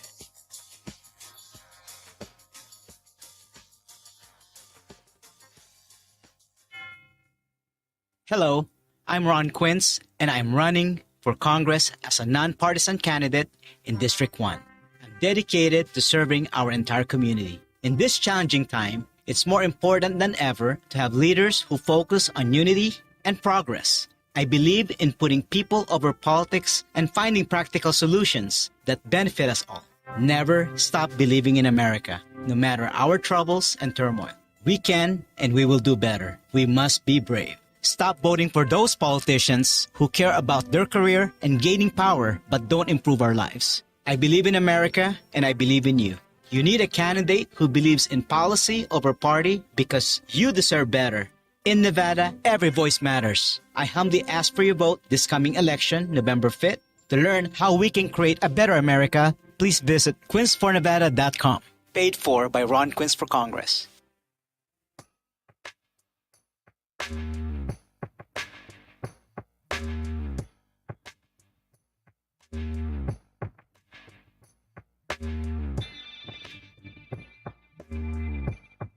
All right, welcome back. It is Pushing the Limits on a Wednesday, a very busy Wednesday. How desperate is the Trump campaign? Well, they just reached out to me, and they want to get a surrogate on because of that disaster in Chicago at the National Association of Black Journalists. Hey, I want to tell you guys about my favorite gaming bar in town. It's Jackson's Bar and Grill, located at Flamingo and Jones. Boy, do they have a cool promotion starting tomorrow, where if you're playing in a machine, you got $20 in a machine, and you're actively playing, and you have your card in there. If anybody hits a taxable jackpot Everybody in the bar that's playing gets $20 in free slot play you'll get within 24 hours. That is a damn cool promotion. Please check them out. Jackson's Bar and Grill, located at Flamingo and Jones, and tell them I sent you. The official gaming bar of Pushing the Limits. We got Ron Quince joining us in studio. He's running for Congress out of the great state of Nevada, and he's agreed to stick around and take some calls, which we appreciate very much. I have to get some stylish dressing tips from Ron, that is for sure, because I dress like a slob. Ron always dresses to impress. That's what a successful businessman is supposed to do. All right, let's take some phone calls, Ron. What do you say? 702-221-7283. Let's start with Amelia. Amelia is first up on PTL. Hi, Amelia. Where are you calling from? Hey, Brian. It's me. I'm down here in Georgia. Georgia. Thanks for calling in. You're on with myself and Ron, who's running for Congress. Yes. Listen, I love you guys. I want to talk. Well, the fact is, I changed the Independent back with regards to the first big lie about, WMDs in 2000, weapons of mass destruction and so forth. And, you've heard number 45, call us veterans, and I am a veteran, combat veteran, suckers and losers. And you've got a lot of veterans, also in Nevada. And right. I would really like to hear, more people, come out and really, support our veterans, and are Sure. you going to do that? And Ron has done that. And go ahead, Ron. You can speak to that. Hi, I'm a big supporter of the veterans here in my community. As a matter of fact, I usually I'm involved in this. I was endorsed by 4 Veterans Association, because what I do is I want to make sure that our veterans are healthy and they can run their life independently. And the problem that's going on right now is we send the men and women to war or in overseas, and then after, when they get back, they don't have any training that they need to do to get into the real life. So one of the things that I wanna implement when I become a Congress is to make sure that we have this type of training, getting this veterans, men and women, to get into the real world and start working and being part of the society, because it's hard to serve this country.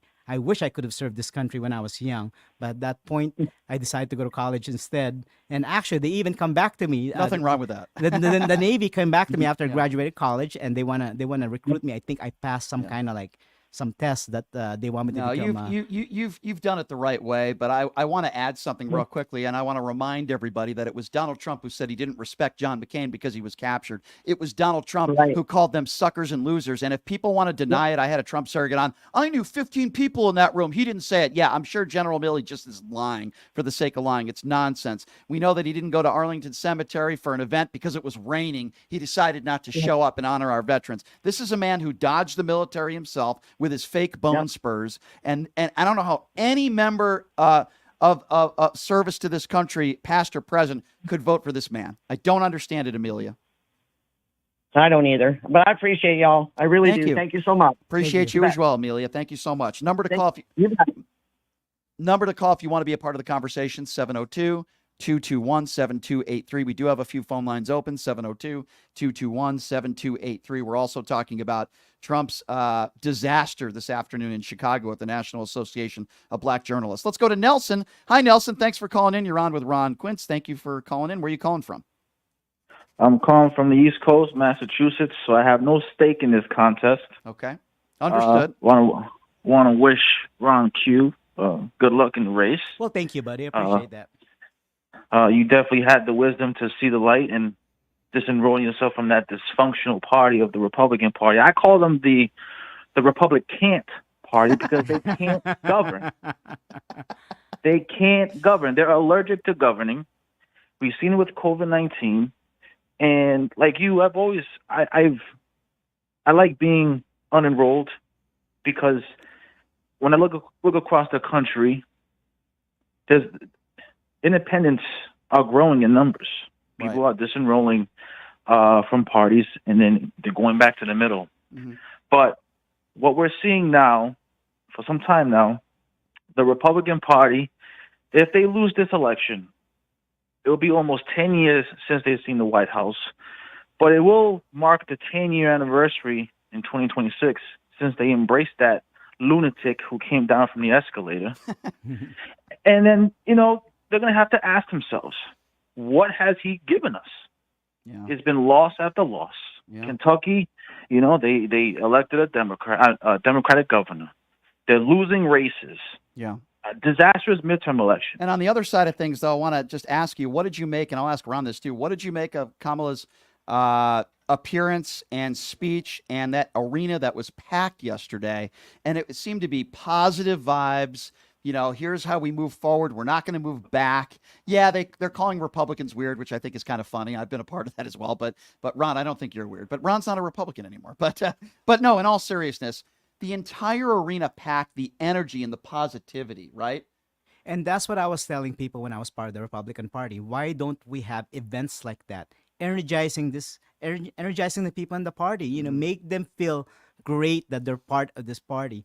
When you go there, the only thing they do is just bickering and recreating the bylaws that have been recreated, I don't know, 15, 20 times. So now when I went to Memphis, they asked me that we need to get the African-American vote, the Hispanic vote, and the Asian vote. And I told them, I'm the only first person that spoke there. And I said, then what you guys doing about it? Because I don't see you guys anywhere. Yeah. And then they were like, they gave me the tap around dance shoes answer. And that's them like, okay. But you said it yourself, Ron. They're turning people away. If you're not a staunch Donald Trump supporter, goodbye. Let me tell you something. You know, I even believe if a staunch Trump supporter decked out in all the cult stuff, Kamala would not want to turn them away as long as they're respectful and they're not causing a disturbance. But this is what I believe, that the people that actually saying they support Donald Trump, they didn't support Donald Trump in the first place. Someone have told them they didn't support Donald Trump. Of course they didn't. 702-221-7283 is the number to call. Let's go to Mark. Mark is next up on PTL. Hello, Mark. Thank you, Brian, for letting me get on air. I have a question for your guest. And like the previous caller stated, I have no horse in this race. I'm from Pennsylvania. Okay. And I'm not sure he's quite getting it. And I don't want to talk down to him. I want to be as respectful as possible. But he had mentioned that he wants, when veterans go off to war, which I did, I was deployed and I went to Iraq. But all veterans, they have a job when they come out. Not job, but they have training, sir. When you first go in, you get an MOS and an AIT, and you pick what you want to do in the military, and you're given preference for the most part over people in civilian life for the same job. You usually will get preference. I did, and I was able to make a career out of the job I did while in the military. So I'm not sure what you're saying about you want veterans to be trained. They're already trained for a job. Let's let him respond to that. Go ahead, Ron. Well, here in the state of Nevada, and that's one of the things I asked the people just came out of the military. Some of the military here in Nevada, we have at least 30% homeless that actually veterans. And the problem that's going on is now a mental health issue. We need to create a mental health clinics and places here in Nevada, so that's how we can help these veterans when they come out, because some of them, what happens, like they come out, they needed help, they needed mental health, and the country doesn't have any programs to help them out. Right. And that's what's going on here in the state of Nevada. We have 30% of our veterans that are homeless. That's horrible. That's horrible. And the problem is, because you know what, they're good people. It's just they need to get by. I even went to this one event one time that they're giving out dogs. So that's why the veteran has someone there with him when he's sitting in his apartment, to help him with his mental health issue. Yeah. Those are the programs that we need to create most. And you know what, Ron, I'm with you. And it's not only a problem in the state of Nevada. I think this is a problem throughout the country. And people don't see that. And I understand. A lot of people will tell me that, oh, you know what, we got this, we got that. And when they said if you got hurt in the war, everything, 100% disability, everything's free, even your free funeral. But I just found out, because one of my employees is a combat veteran, injured, disability. He just told me that, no, it's free, but for you to dig out and bury someone, it costs money. Right. If you're going to give the veterans free, then you have to give it free all the way, because they serve this country enough. Yeah, no, I'm with you, and this is a big issue, and it's not talked about enough. I'm with you. I know you do a lot, and you're very passionate about veterans. You know that I've done some work with the Veterans in Politics organization, and I've met some very good people within that organization. and I'm with you. All right, number to call, 702-221-7283. QuinceForNevada.com is his website. He's running for Congress. Again, 702-221-7283. Let's go to Paul. Paul, what's going on, man? You're on with Ron. How you doing? How you doing? Good, man. Hey, I just want to say I happen to be a Democrat, but I'm very middle of the road, and I would vote for you if I was out there in Nevada. It's refreshing to hear somebody that's not stuck on name calling and calling someone else an idiot and actually is talking about the issues. I just wanted to say that as a compliment. I just think that's it's just refreshing to hear that. And I was on vacation last week, and there was a homeless veteran, and he served for 6 years in New Mexico, and he just wanted to get home. He didn't have money to take a bus, so I gave him like $100. And I'm not bragging, but I think what happens with the politicians is that they only bring up these issues when it's election time, and then when the election's gone, they don't give a crap about the people that they went on the platform on. And I think that's just a real shame, because these people served our country, and this guy, he's just trying to get home to his family, and he can't even do it because nobody will give him money. And I agree. It's just a damn shame. It is a shame, and I think, in my personal opinion, the reason why MAGA is going to be done with in November, it's not necessarily, maybe because of people like me, it may be because of people like you, but certainly, in my opinion, because of people like Ron, people that feel disenfranchised from the Republican Party. We have Joe Walsh on this show all the time. Joe is he's a great guy. Was a staunch guy. Republican. He was a huge Trump supporter, Ron. Huge. He ran for president. He is so anti-Trump now, and he can't stand his party. It's because of people like Ron. That's what I think. And this is what I would say to all the listeners, that's not here in Nevada and has no stake to vote for me. If you guys are willing enough to help me, post my, visit my social media and post it, because you never know. Maybe you have some classmates, some kids that you used to grow up with back in the days that actually live in my district now. Right. Every vote counts. You know that. And when you repost my, you went to my social media and post my messages and things like that. One of your friends and one of the people that you know that you may not know, the relatives probably I don't know, you never met before, might be living in this district and might be voting for me. So you know what, just keeping it all up, keep posting. And I could vouch for Ron, and anybody who knows me he's well a good dude. Knows that I don't donate. I'll do that. I don't support people that I don't think are good human beings. Number one, doesn't mean we always have to agree on policy. I can tell you right now, Ron is a really class act. He's a good dude. He's a good father, good husband, and to me, that's more important than anything. Paul. Don't forget to donate for me, but I'm not running for office. No. Thanks, Paul. It's so nice to hear from you. Thank you.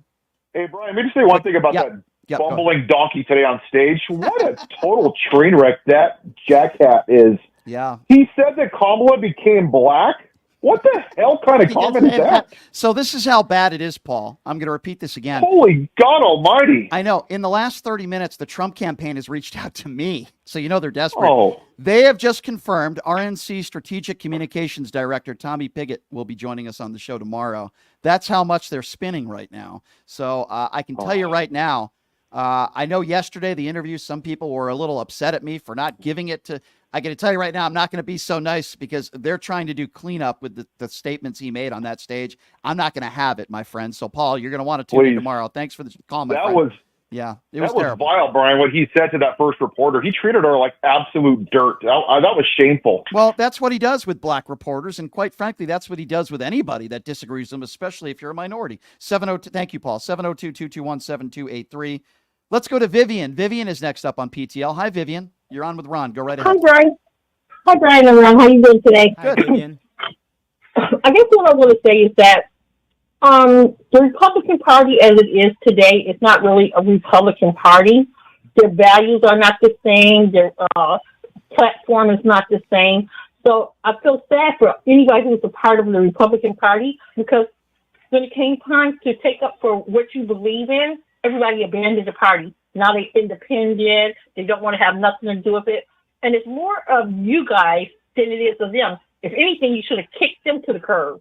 Yeah. Instead of giving up your party and what your party stood for. And that's a problem, Vivian. I became a Republican back in the 80s when Ronald Reagan was one of the best presidents that I think ever lived.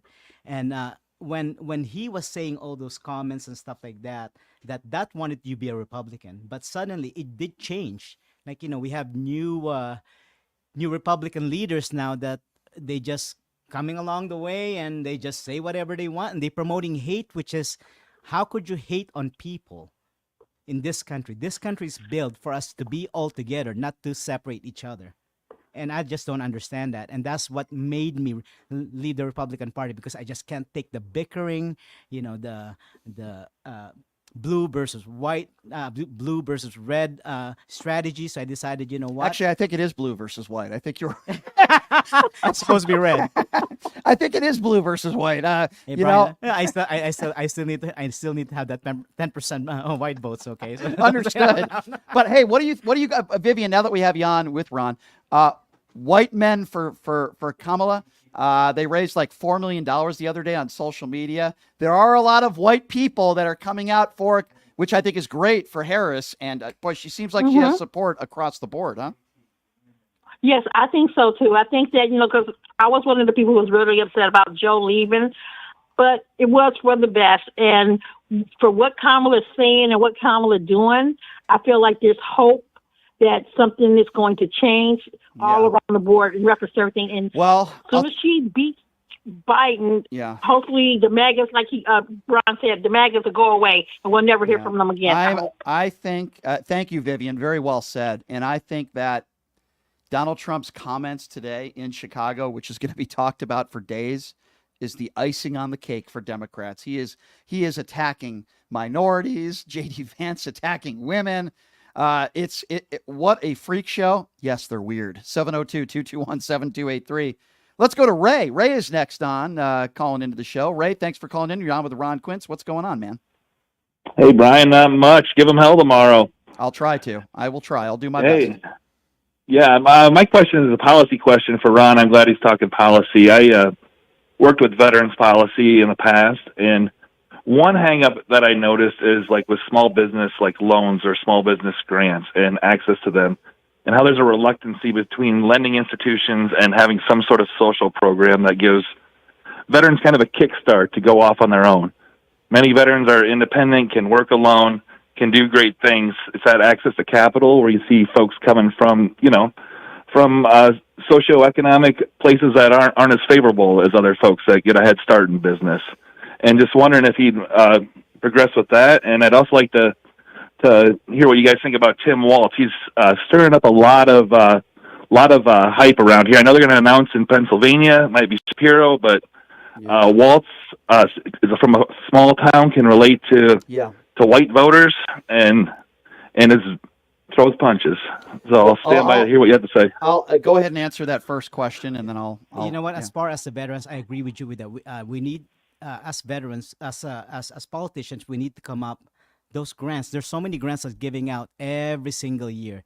Do you know that we give out at least $7 billion every year to an aviation, an airplane, in order for them to fly and don't charge us any high prices. So that's why a lot of people are saying that if you're in the airline business, you're not going to go bankrupt. We need to start creating grants for veterans, veterans-owned businesses, because these people serve our country. They were there fighting for our freedom, and I believe, and this is one of my platforms too, that when I became a congressman, I will push this in Congress that every veterans that served this country for more than 20 years, they shouldn't be paying any taxes. They don't need to get shot or get hurt in order for them to have a tax-free on their pensions.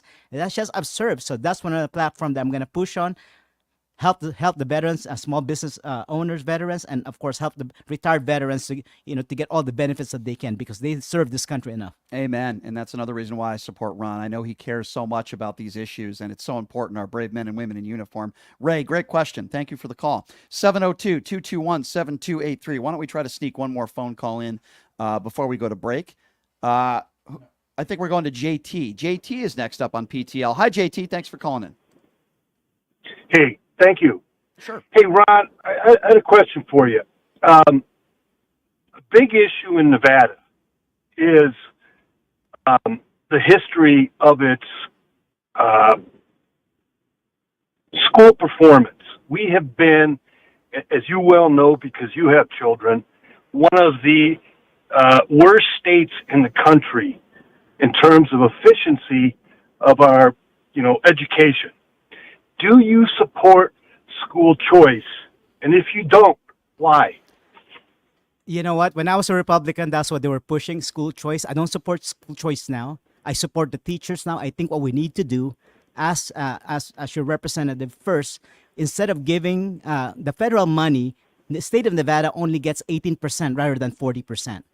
The reason why is because that 22% is going to admin, which is like we have schools that's already cited that we haven't even built yet. So there goes your money there. Instead of giving that to the teachers, giving it to the classroom, we're spending an unnecessary money that we have that the federal gave us. One of the things that we need to do also when I became a congressman, I'm gonna go visit different states and see what are they doing out there. Why is it that we're so bad? Sometimes we're 47, sometimes we're 51 if you include Puerto Rico. Why our school system is so bad and other states are doing well? So maybe the things I need to do is I need to go to and see what they're doing, go to state legislature, work with them rather than, waiting for a different party to show up and show this, because the school choice is not going to work. First of all, you know what? It's not going to work. Wait. Why don't you think competition in every form that it exists in this country, be it in sports, be it in, commercial, be it in everything else, don't you believe competition breeds success versus complacency? Absolutely, but the problem is, first of all, logistics of that place. If the kid's living in North Las Vegas and the best school that he or she wanted to go is in Boulder City, how are we going to transport that kid? Can we just invest? Wait. I do not agree with you on that. Okay. If you believe that taxpayers are paying the bill, and they are, aren't they? The taxpayer are paying the bill. Yes, taxpayers are paying for our education here in Nevada. Okay, but I have a Right? question. Let me just interject. Wait. No, I have another. Go ahead, let him talk. I'll get back to that, but let me finish. If taxpayers are paying that, and because I went through this personally, and you're a parent, and you want to get your child, and this is going all over the country, and there was a candidate on this show who ran on that platform and got devastated, and that guy's name was I think Evo Chase. All right, so he lost, and why would we not want competition? I just can't think of why competition. Okay. Well, first of Would you all, like to okay. buy Well, hold all on a your- second. Would you like to buy Hold on all a your second. cars from the Hold government? Hold on a second. We're showing you respect. I would appreciate it if you do the same for some of my guests. Eva Chase is a transgender woman, so I'm not going to call Eva Chase a he, as you just did, because I think that's extremely disrespectful. We could have conversations and disagree on policy without doing that. Number two, what do we do with the Boulder City, North Vegas issue? If we all know, the parents know, the best school is in Boulder City, and 10,000 kids want to go to Boulder City, then how do you choose which one goes to Boulder City? How do you make that fair? You can't. Well, because what you do is you give the parents the choice. You don't take it away from the parents. Brian, you don't have kids, do you? It doesn't matter whether I have kids or not. That doesn't mean you're right and I'm wrong. Yeah, I'm- let me no, tell it you doesn't. what. No, Until it you have doesn't. children, Okay, you JD can't Vance. even begin to appreciate that. Okay, listen, I appreciate the fact if you have kids. I'm sure that changes your perspective on things, but that doesn't mean I'm wrong on this issue and you're right. Let me go back to that same question, which now you didn't answer. Let's just say you want to give the choice to the parents. Okay, fine. All the parents in North Vegas and in Vegas want their kid to go to school in Boulder City because it's got a 5-star rating and it's got the best teachers and the best everything. We can't have everybody go to the same school. So I ask you, what do you do? How do you say that kid can go and that other kid can't go? It's a very direct question. If you create a hypothetical, it's something that would happen. It doesn't exist. What do you mean it's No, not going to Brian. exist? What do you mean it's not going to exist? Come back to planet Earth. I am on Brian, come back to planet Earth. Yes, ma'am, I am on planet Earth. That's Please answer. That's a hypothetical. Yeah, no, ma'am, it's not a hypothetical. No, ma'am, it's not a hypothetical. Yes, it is. No, it's not. Ron, is that a hypothetical? Is that not going to happen? No, it's not, because what happened at first, I believe in that. When I asked the principals and I asked the teachers and the teachers union, they told me that it's going to be impossible because of the number of kids. Right. I would probably do a voucher, like Sure, school vouchers, because if you want your kids Right. to go to best school, then maybe we can do a school voucher. But he says it's just a hypothetical. It's just like I'm sure this gentleman, and I'll ask him because we didn't hang up on him. might be, let me ask him another question here, because he might think this is hypothetical, but let me ask you a question. Sir, do you call yourself pro-life? Are you against abortion? Are you pro-life? I'm talking about education. Are you going to answer? Are you going to answer my question, or we're going to hang up the phone? I'm asking you a question now. I've kept you on the line for 5 minutes. You're the one who started to be disrespectful, and I am on planet Earth. You're not. You're telling me it's a hypothetical. I'm not done talking yet. But if you answered the question, I would make a correlation. Because you see, the people that are pro-life, that are against abortion, there are hundreds of thousands of kids right now that are waiting to be adopted. If abortion was illegal across the country, millions of kids would be waiting to be adopted. But then people like you would say, Brian, that's a hypothetical. No, it's not. It's called reality, sir. It's called reality. If abortion was illegal across the country, millions of kids, tens of millions probably, would be waiting to be adopted, while people like you don't adopt anybody. So I go back to Why did Evo Chase? All right, we're not talking about Eva Chase. I just think you're a bigot. When you have somebody like that who calls into this show, and I have a transgender woman on this show, and you call that person a he, you are a bigot. And it is my choice to call you that because it's my show and not yours. I'm sorry, Ron. People like that get me fired up, man. They get me fired up. I think he was trying to give you a hard time. And I'm with you on this issue. Well, the thing is just not going to work mathematically and financially. It's not going to work, because how are you going to bus kids from the other side of town? Makes no sense. And then, of course, now the parents now. Yeah. How are you going to get the parents more involved? You're trying to say a person who works 7 days a week that lives in North Las Vegas are going to drive all the way down to Boulder City because that's the best school. But Ron, somebody like that will call that a hypothetical. I'm not answering hypotheticals. Well, guess what? When you're Ron and you're running for office and we're talking about policy, and you have to think about those types of things. You have to think about hypotheticals. If somebody in North Vegas, and I would imagine if hypothetically there was a great school in Boulder City, which I'm sure there are, a lot of the families would hear about this, and a lot of them would want their kid to go to school in Boulder City. You can't bring everybody to Boulder City. That's obvious, man. That's obvious, and I don't understand why. And that's not going to work as well. It's not going to work. Yeah. I think we need to fix our school system the way it is. Anyway, a lot of good calls, except for maybe that last one, but that's okay. So Ron, before we take a break here, and I want you to give out the information, how people could learn a little bit more about you, how people could donate to your campaign. And by the way, you don't have to live in Las Vegas to donate to Ron's campaign. He's a good dude. I support him, and I support his candidacy. Tell me a little bit more about how people can follow you. Well, first, thank you for having me here. Sure. And, you have great listeners, and I'm encouraging all of your listeners all over the United States to check out my social media. Spread the word. Be part of the history with me. Even though you don't live in Las Vegas or you don't live in Nevada, you still have some connection here in Las Vegas. If they see that you're supporting me, you're from out of state, guess what? These people are going to support me. Check out my website, www.quincefornevada.com. Follow me on social media, Ron Quince, and encourage people to come out and vote, because you want to be part of this history. A lot of things going on in this country. In this country, it's going to be moving forward, and we're going to have a better America.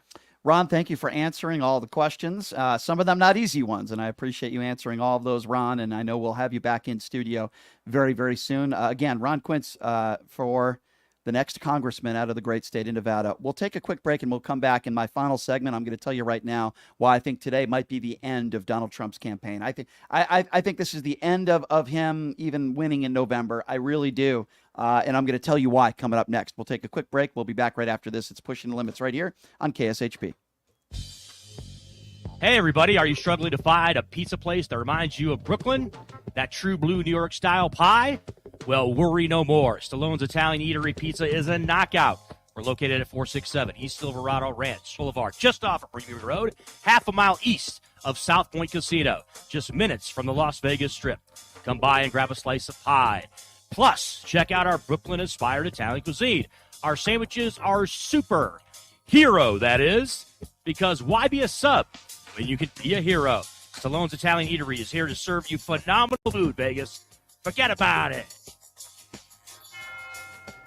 Hello, I'm Ron Quince, and I'm running for Congress as a nonpartisan candidate in District 1.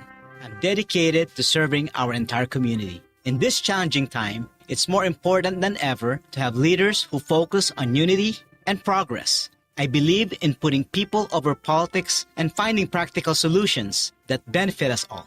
Never stop believing in America, no matter our troubles and turmoil.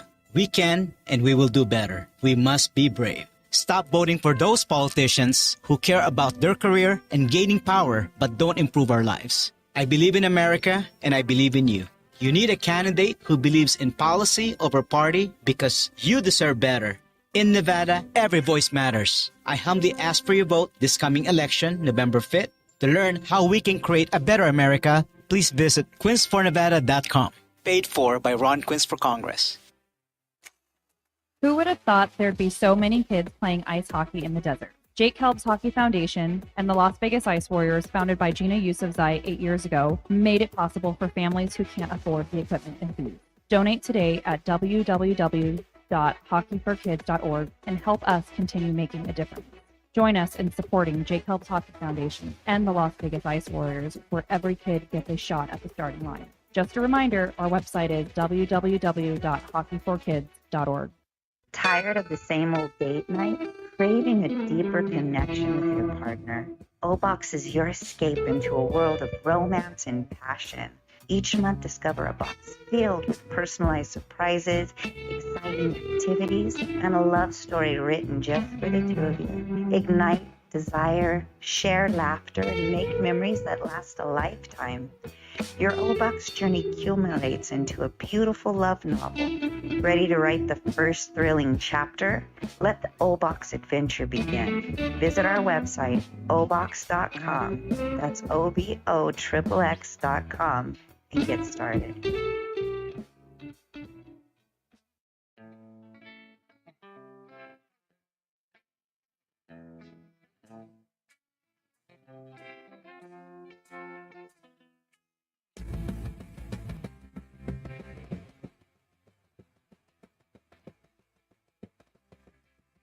All right, welcome back. It is Pushing the Limits on a Wednesday. I got to tell you, I love that guy, Ron Quince, man.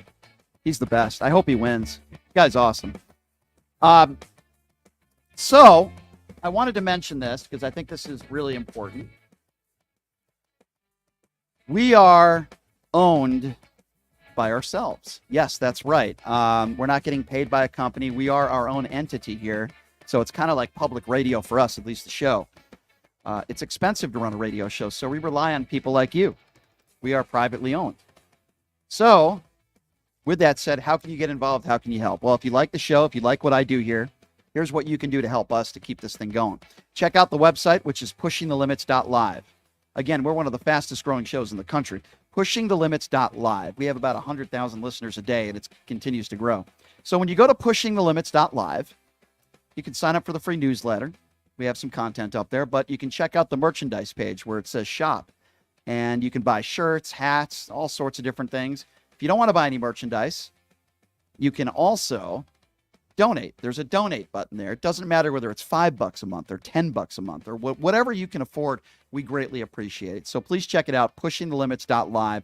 That's how you can help us continue doing what we do.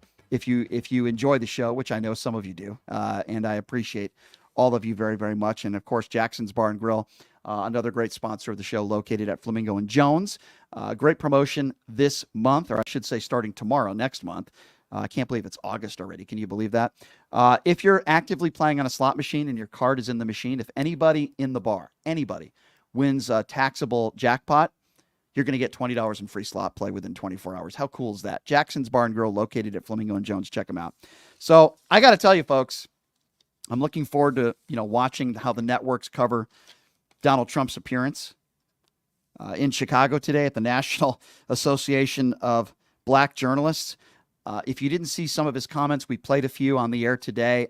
You might want to check that out. He was very hostile towards at least one black journalist in Rachel Scott, who I believe used to work here in Las Vegas. She's a very talented journalist, and she asked him some very fair and poignant questions. Not only did Donald Trump not answer the questions, he was so hostile towards her. Then he made comments about Kamala Harris, saying that he didn't even know she was black until a few years ago, that she never said she was black until recently, which is, by the way, a lie. He talked about black jobs again. And then when asked, what is a black job? He didn't even know how to answer that. I mean, just blatant ignorance and racism when, coming from Donald Trump. So the Trump campaign hit me up, and they want to get me a surrogate to kind of clean it up a little bit. So we will have a Donald Trump surrogate on the show tomorrow to try to defend what I believe are indefensible statements that he made in Chicago today. You look at the other side of the coin and Kamala Harris. Look at what Trump and Vance have been doing. You have J.D. Vance, who's going after women, cat lady women, going after people that don't have kids. We had that last buffoon who just called in. I'm sure when you have children, it changes your perspective on things, and it's a life-changing thing. I don't doubt that for a minute. But this attack on people in this country because they don't have children, some of whom can't have children, is absurd. And that's what J.D. Vance is doing. And you're always going to get that small portion of society, the bigots out there, like the last caller we had, who are going to be on board with that. But they're going to be voting for Donald Trump no matter what. So you have J.D. Vance, who's going after women. He's going after people in this country that don't have kids. You have Donald Trump on a stage in Chicago at the National Association of Black Journalists, who is making blatantly awful statements, racist, borderline racist statements about our current vice president. I didn't know she was black until a few years ago. She must dislike black people. She's always said she's Indian. Then he defends the DEI hire comments that are being made in front of a bunch of black people. Imagine what he says behind closed doors with white people if he's willing to say these kinds of things in front of black people. You even had somebody who I don't have a lot of respect for, and it has nothing to do with the color of her skin. It just has to do with what she does on Fox News. Faulkner, she happens to be black, an anchor on Fox News, and she's up there on the stage. Even she was offended, you could tell, that when Donald Trump was going after Rachel Scott and calling her nasty, even Faulkner said, oh my goodness, even she was embarrassed and she didn't even know what to say. What a terrible day for Donald Trump. What a terrible few weeks for Republicans. And you look at on the other side of the coin, Kamala Harris, and you look at the arenas that are packed, the energy, the positivity, and she hasn't even picked who her vice presidential running mate is going to be yet. They're going to be making a stop in Las Vegas. I will be attending that and covering that. I promise you. I believe this is a turning point. I believe this is one of those moments in an election. And there are moments in past elections where I think you go back to Sarah Palin when she was running as vice president with John McCain, and the interview she did with Katie Couric was a disaster. I think that was a turning point for the John McCain campaign. And I think for moderates and for women, for moderate Republicans, first of all, anybody who's a minority in this country, how can you vote for this man? Especially after the comments he made today in Chicago. But he ain't I don't even think he's going to get 10% of the black vote now. They are showing you who they are. J.D. Vance has shown you who he is. He's willing to work for someone he calls Adolf Hitler. How could anybody? And I'm going to be curious when this Trump surrogate comes on the show tomorrow, how are you going to spin this one? How are you going to spin this? I am telling you right now, I am not going to sit here and just take it tomorrow. It's one thing if people want to come on and talk policy. We can disagree on that. Nobody can defend Donald Trump in the way he handled himself today in Chicago. They can try to defend it, and they can try to curl up into a pretzel. And I'm welcoming them on the show, and we're going to have a surrogate starting the show tomorrow. But this is indefensible. And you want to talk about being complicit. Do I think Donald Trump is a racist? Yes. Do I think he's a bigot? Yes. He can't contain himself. He can't contain himself with 3 black women on a stage in Chicago at the National Association of Black Journalists. Holy smokes. We are going to be covering this tomorrow, and hopefully I plan on having the former director of the NAACP here in Las Vegas coming in studio, Roxanne McCoy, as well. We are going to have a Trump surrogate that's going to be joining us on the show, and even possibly a guest from Turning Point USA joining us. So tomorrow is going to be a jam-packed show. No question about that. As I mentioned before, and I mention again, we are a show that is privately owned and we rely on public funds to keep the show going, right? We don't work for a big company. We are our own company at Pushing the Limits. So what can you do to help me? What can you do to help us? What can you do to support the show besides listening, which obviously we appreciate a great deal? Check out the website, pushingthelimits.live. Again, that website, pushingthelimits.live. Multiple charities, whatever you buy as far as merchandise goes, or whatever you decide to donate, a portion of those proceeds will be going to the Diabetes Foundation and to help our veterans. Two issues that I am very passionate about because I am a diabetic, and trust me, folks, when I say I have so much respect for our brave men and women who serve this country honorably. You can donate. There's a donate button on there. It doesn't matter what it is, $5, $10, whatever you can afford. We appreciate it a great deal. And of course, you can buy the merchandise and support what we do here. I appreciate all of you very, very much. We will see you tomorrow, same time, same place. Check out that website, pushingthelimits.live. And tomorrow is going to be a very interesting show, folks. We'll see you tomorrow. Have a great day. Who would have thought there'd be so many kids playing ice hockey in the desert? Jake Helps Hockey Foundation and the Las Vegas Ice Warriors, founded by Gina Yusufzai 8 years ago, made it possible for families who can't afford the equipment and food. Donate today at www.hockeyfor